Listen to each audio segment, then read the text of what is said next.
Good morning, literature and composition. Miss Wissinger here. Today we're working on inferencing. And when we're making inferences, we of course need textual support to support our inference, right? So what kind of words are we going to look for when we're looking for textual evidence? Well, the best way to do this is when you're reading through, you can look for emotional words, words that are going to evoke some kind of emotion, make you feel or think something. Because if it's meant to make you feel or think something, then your mind's already racing and you're already at the point where you're going to make those beautiful inferences. Then, once you've made your inference, you can go back to the emotional words that you've highlighted and you can use those as textual evidence as to how those support your inference or your educated guess. I'm going to model for you in this video with the text called Marriage Equality, a Primer. And as I'm reading, I'm going to kind of think aloud with you, and I'm going to show you how I would be identifying emotional words that stand out to me. And at the end of it, I'm going to be able to craft an inference and support it with some of the words that I've highlighted. So let's go ahead and get started. Evan Wolfson is a pioneer in the marriage equality movement and the founder and president of Freedom to Marry, which was dedicated to winning marriage equality nationwide. He asserts that gay people have always fought for the freedom to marry. Right off the bat in paragraph 1, I think this word right here, pioneer, is a very emotional word. So I'm going to highlight that. It's really faint right now. Let me change the color maybe. Or we can underline it as well. All right, so pioneer is going to be a word that I highlight. I apologize that it's not coming up super strongly for you, but on my end, there's just that little pink line under it. So pioneer stands out to me because that's a really strong word, right? He didn't just use the word leader, but pioneer stands out. So that's interesting to me, and I underlined it for that purpose. Let's keep reading.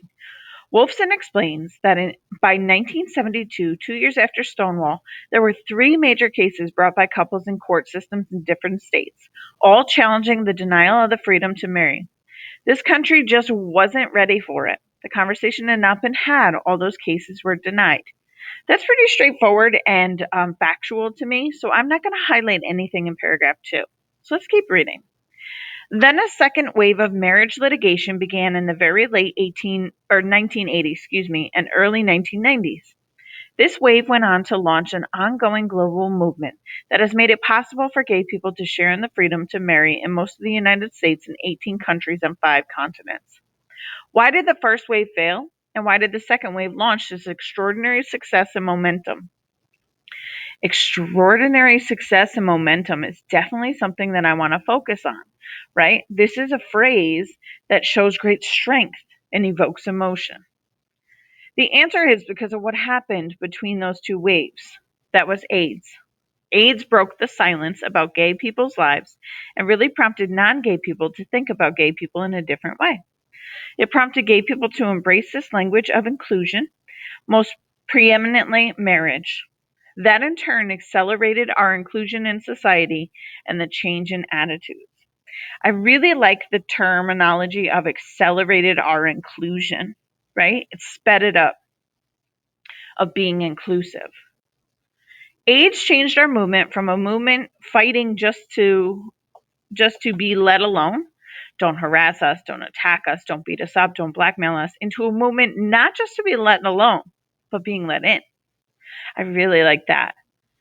Into a movement not just to be let alone and being let in. That's really powerful to me because it's not enough to just not be bothered by other people, right? There's a human need to be included in everything, right? And to be accepted for who you are. So that's really powerful to me. Let us into the protections and safety net of marriage, a family. That really set the stage for the robust, rich marriage conversation that we've been pursuing. It prompted gay people to understand how vulnerable we are when our lovers are not considered our family, are not treated as who they are to us under the law.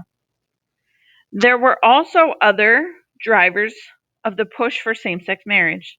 Historian George Chauncey argues that a lesbian baby boom in the 1980s, as much as AIDS, led growing numbers of lesbians and gay men to start thinking the unthinkable. that lesbians and gay men needed and deserved the rights and protections of marriage. Wolfson has written that while the fight for marriage equality may look linear and strategic, much has been a response to history and other forces, and the undeniable reality that the work of social justice and inclusion is never done. I really like that phrase, undeniable reality that the work of social justice and inclusion is never done.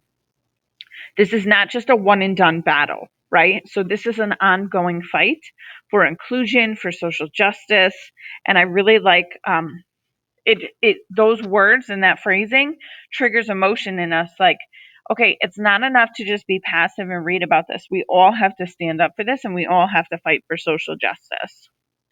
There have been many challenges, defeats, and imperfections along the way, and Wolfson lists several lessons.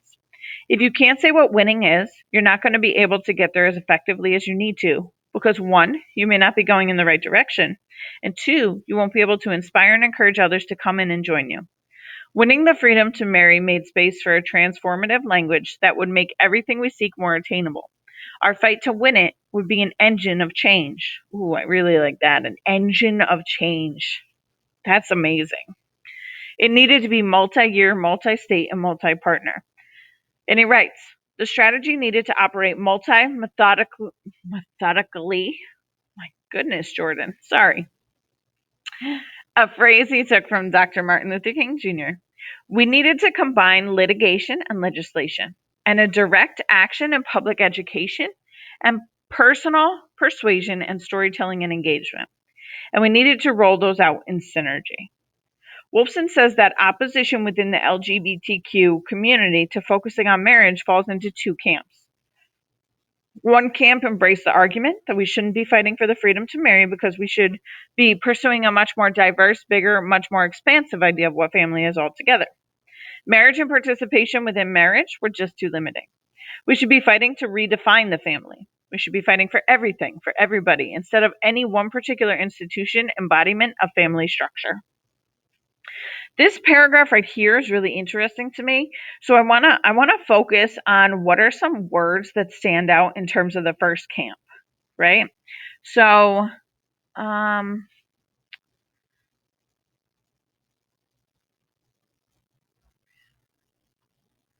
really like we should be pursuing a much more diverse, bigger, much more expansive idea of what family is altogether. I think that kind of encompasses the meaning behind that first camp's ideals. The other ideological camp of resistance was more anti-marriage. They had the idea that marriage is a patriarchal institution, a hierarchical institution, an excluding institution. It's one that has been oppressive to women and reflects privilege. Interesting. I think I would take this sentence right here, the idea of it being a patriarchal and a hierarchical institution, and it's excluding people. Scott Nagagaku, a former organizer at the National Gay and Lesbian Task Force who blogs at racefiles.com, elaborates on this important point. The freedom to marry fight is a legacy of this ideological frame that drove the American Revolution, a fight for independence that persevered slavery. It's how we frame the notion of liberty and equality that keeps all within an idea of governance that is more about free markets than free people. I like that this is compared to slavery here because it's all about oppression, right? So it kind of gives the reader like an insight into here in this text we're reading about LGBTQ issues, but the issues themselves stem farther than just that, right?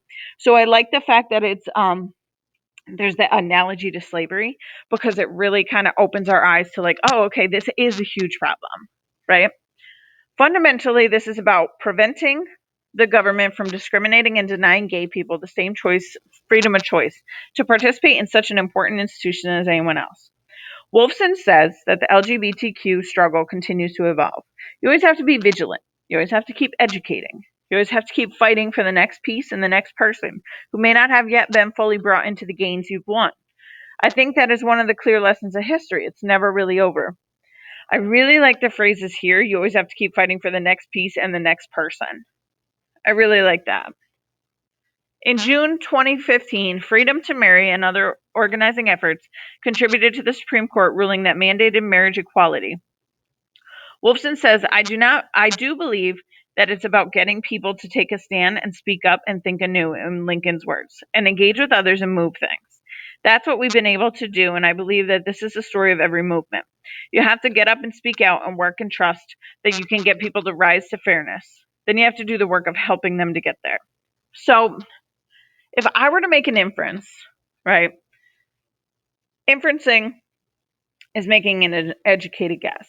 So at the very end, where my mind was going was going to be that it's kind of like a call to action, but the author actually did that.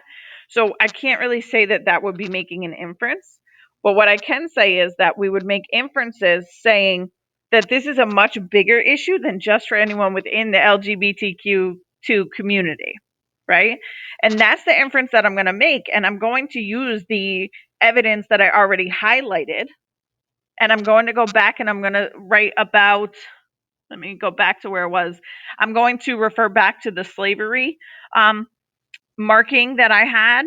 I'm going to refer back to patriarchal institution and hierarchical institution, which shows different, it connects it to larger institutions that have these same issues. And then I want to also pull something from the beginning, because if I'm using multiple pieces of textual evidence, I want to have it kind of stem throughout the entire piece. So I will go back into the beginning. And let me see. I would mention pioneering, because I would mention how even though this is a new societal issue, it's not, right? But we always need a pioneer to lead the way, to show that we've already been through this before and that we need to continue the fight, right? So the last piece of textual evidence that I would use is probably dun, dun, dun. Where did it go? I wish my highlighting was working. I apologize.